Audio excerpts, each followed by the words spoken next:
Kaya namin ng sambos, guys. Ah. Kadaldal, di ko na. Kala ko naman live. Hindi, umay na pa mag-live. Katakot ito ano muna ako, Tingin yung sambos, gagawin naman ganito, o Patingin ng cheese. glutapil? Ay, Kailangan mindaw. ayan. Tapos balatan mo naman. Ang kalasin ko mo to yung ano ng, Auntie Marid, tol, mustas pa. yung sabi, Ano tol? Auntie pa na dol.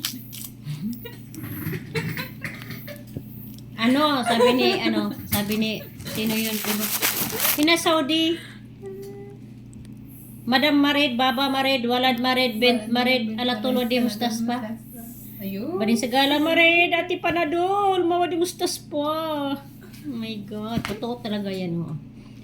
Mga katulong dire, pag nakasakit, hindi agad-agad dalhin sa hospital, kunin 50-50. Mayroon din dalhin. Pero sila gatong mga amo natin makasakit, kahit ubo lang, sipon, para nagdalo na. Hindi na agad mustas pa. Sakit ngipin, mustas pa. Pero katulong na ko, maghirap sa sakit. Di pa libre sa gamot.